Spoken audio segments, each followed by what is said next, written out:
യോഗസൗഖ്യം.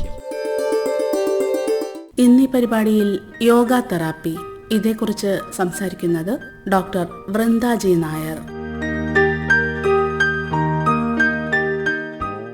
യോഗശാസ്ത്രം ഭാരതത്തിൻ്റെ സംഭാവനയായ ഒരു ദാർശനിക ശാസ്ത്രമാണ്. യോഗ എന്നാൽ വെറുമൊരു വ്യായാമമുറയോ ശ്വസനക്രിയകളോ മാത്രമല്ല, സമഗ്രമായ ഒരു ജീവിത ശൈലിയാണ് യോഗ. ഹഠയോഗ, രാജയോഗ, ഭക്തിയോഗ, കർമ്മയോഗ എന്നിങ്ങനെ നിരവധി ശാഖകളുണ്ട് യോഗയ്ക്ക്. ഹഠയോഗയിലെ 8 അംഗങ്ങളാണ് അഥവാ ശാഖകളാണ് യമ, നിയമ, ആസന, പ്രാണായാമ, പ്രത്യാഹാര, ധാരണ, ധ്യാന, സമാധി എന്നിവ.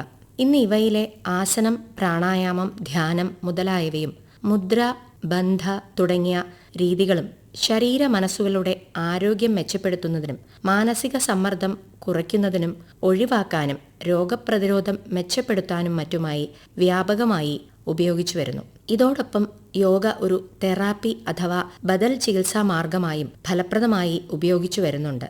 യോഗയിലെ ആസനങ്ങൾ, പ്രാണായാമങ്ങൾ, ധ്യാനം, മുദ്ര, ബന്ധാസ്, ഷഡ്കർമ്മങ്ങൾ, യോഗയിലെ ആഹാര രീതികളും പഥ്യങ്ങളും മുതലായവ പ്രത്യേക രോഗാവസ്ഥകൾക്കനുസൃതമായി രോഗിയുടെ ആരോഗ്യസ്ഥിതി കൂടി മനസ്സിലാക്കി ഒരു ബദൽ സംവിധാനമായോ അഥവാ രോഗശമനം വേഗത്തിലാക്കുവാനുള്ള സമാന്തര രീതിയായിട്ടെല്ലാം വളരെ ഫലപ്രദമായി ഉപയോഗിച്ചു വരുന്നു. ഇതാണ് യോഗ തെറാപ്പി എന്നറിയപ്പെടുന്നത്.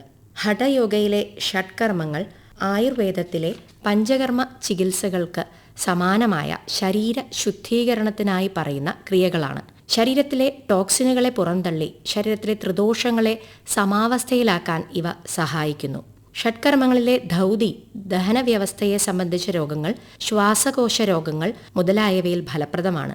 നേതിക്രിയ നാസാദ്വാരങ്ങളെ ശുദ്ധീകരിക്കുക വഴി അലർജി സംബന്ധമായ രോഗങ്ങൾ, ജലദോഷം, തുടർച്ചയായ കഫക്കെട്ട്, ടോൺസിലൈറ്റിസ്, ചുമ, സൈനസൈറ്റിസ് പോലെയുള്ള തലവേദന എന്നിവയ്ക്ക് ഫലപ്രദമാണ്. ത്രാടകം കണ്ണിന്റെ ചില രോഗങ്ങളിലും ഏകാഗ്രത മുതലായ കോഗ്നിറ്റീവ് പ്രവർത്തനങ്ങളെ മെച്ചപ്പെടുത്തുകയും ചെയ്യുന്നു.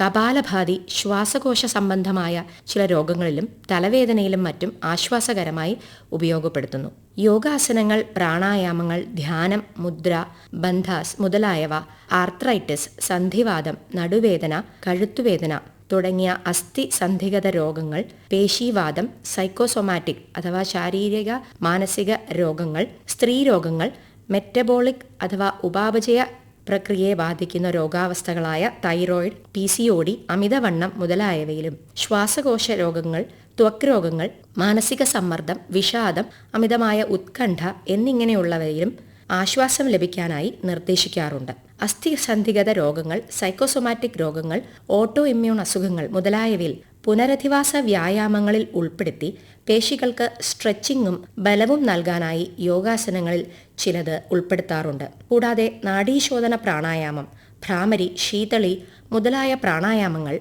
ധ്യാനം മുതലായവ രോഗസംബന്ധമായോ അല്ലാതെയോ ഉള്ള മാനസിക പിരിമുറുക്കം കുറച്ച് മനസ്സിനെ റിലാക്സ് ചെയ്യുന്നതിനാൽ അതുമൂലം വേദനകൾക്കും അല്ലെങ്കിൽ മറ്റ് ശാരീരിക അസ്വസ്ഥതകൾക്കും ആശ്വാസം ലഭിക്കുന്നതായി കണ്ടുവരുന്നു.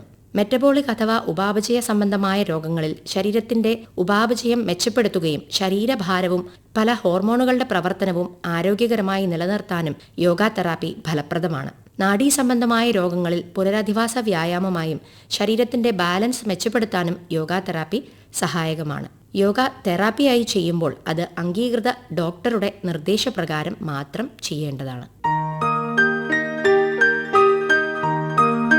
യോഗ തെറാപ്പി, ഇതേക്കുറിച്ച് ഇതുവരെ സംസാരിച്ചത് ഡോക്ടർ വൃന്ദ ജി നായർ.